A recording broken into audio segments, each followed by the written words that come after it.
ನೀವು ಯಾವುದಾದ್ರೂ ಒಂದು ಬ್ಯಾಡ್ ಹ್ಯಾಬಿಟ್ಗೆ ಅಡಿಕ್ಟ್ ಆಗಿದ್ದೀರಾ?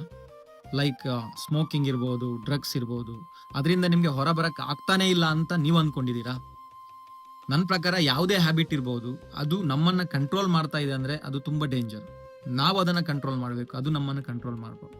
ಆ ಸಿಚುವೇಶನ್ಗೆ ನೀವು ಬಂದು ನಿಮ್ಗೆ ಅದರಿಂದ ಹೊರ ಬರಕ್ ಆಗ್ತಿಲ್ಲ ಅಂತ ನೀವು ಅನ್ಕೊಂಡಿದ್ರೆ ನಿಮ್ಗೊಂದು ವಿಡಿಯೋ ಕ್ಲಿಪ್, ಈ ವಿಡಿಯೋ ಕ್ಲಿಪ್ ನೋಡ್ಕೊಂಡು ಬನ್ನಿ, ಕನ್ಕ್ಲೂಷನ್ ಲಾಸ್ಟ್ ಕೊಡ್ತೀನಿ.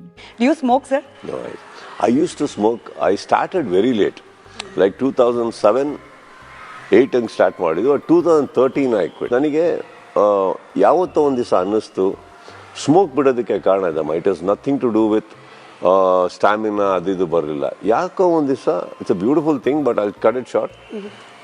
One of the days I just felt cigarette ನನ್ನ ಕಂಟ್ರೋಲ್ ಮಾಡ್ತಾ ಇತ್ತು ಅಂತ.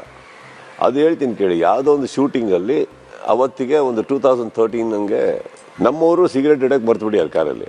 ಒಂದು ಪ್ಯಾಕೆಟಲ್ಲಿ 4-5 ಇತ್ತು. ನಾನು ಸೇರ್ತಾ ಇರೋ ಬ್ರ್ಯಾಂಡ್, ಅದು ಇಂಪೋರ್ಟೆಡ್ ಇತ್ತು. ಬಟ್ ನನ್ನ ಹತ್ರ ಮನೇಲಿದೆ ಸ್ಟಾಕ್. ಸೇದ್ದೆ ಕಾಲೈತೆ, ಎಲ್ಲೋ ಶೂಟಿಂಗಲ್ಲಿ ಕೇಳಿದೆ, ಯಾರ ಹತ್ರ ಇದ್ರೆ ಕೊಡ್ರಿ ಏನಾದಿದೆ ಅಂತ. ಯಾಕಂದ್ರೆ ಅಲ್ಲಿ ಅಂಗಡಿಗಳಲ್ಲಿಲ್ಲ. ಸರಿ, ಓಕೆ, ಇಲ್ಲಿ ಯಾರ ಹತ್ರ ಏನಿದೆಯಪ್ಪ ಅಂದರೆ ಏನೋ ಇನ್ನೊಂದು ಬ್ರ್ಯಾಂಡ್ ಕೊಟ್ಟರು.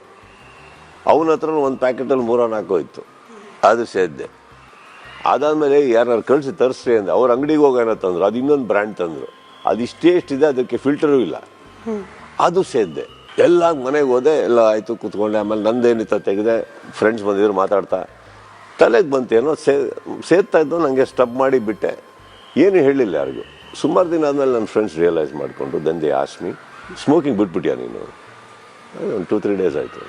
ಚಾನ್ಸೇ ಇಲ್ಲ ಬಿಡೋಕ್ಕೆ. ಅಲ್ಲ, ನಾನು ನಿಮ್ಮನ್ನು ಚಾಲೆಂಜ್ ಮಾಡೋಕ್ಕೆ ಬಿಟ್ಟಿದ್ದೀನಿ ಅಷ್ಟೇ. ಸ್ಮೋಕಿಂಗ್ ಇಷ್ಟ ಅಂತ ಅಂದರೆ ನನಗೆ I should stick to what I am doing.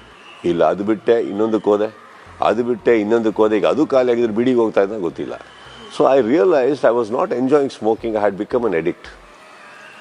And for me any addiction is crime. Conclusion ಏನಿಲ್ಲ, ಯಾವುದೇ ಬ್ಯಾಡ್ ಹ್ಯಾಬಿಟ್ ಆಗಿರ್ಬೋದು, ಅದು ನೀವು ಅನ್ಕೊಂಡಿರೋದು ನಿಮ್ಗೆ ಅದರಿಂದ ಹೊರ ಬರಕ್ ಆಗ್ತಿಲ್ಲ ಅಂತ. ಅದು ನಿಮ್ಮ ಮೈಂಡ್ ಸೆಟ್. ಹಾಗಾಗಿ ಮೈಂಡ್ ಸೆಟ್ ಅನ್ನ ಚೇಂಜ್ ಮಾಡಿ. ಮನಸ್ಸಿದ್ರೆ ಮಾರ್ಗ. ಇಲ್ಲಿ ಯಾರನ್ನೂ ಮೆಚ್ಚಿಸೋದಕ್ಕೂ ಅಲ್ಲ, ಯಾರಿಗೂ ಚಾಲೆಂಜ್ ಹಾಕೋದಕ್ಕೂ ಅಲ್ಲ, ನಿಮಗೋಸ್ಕರ, ನಿಮ್ಮ ಆರೋಗ್ಯಕ್ಕೋಸ್ಕರ.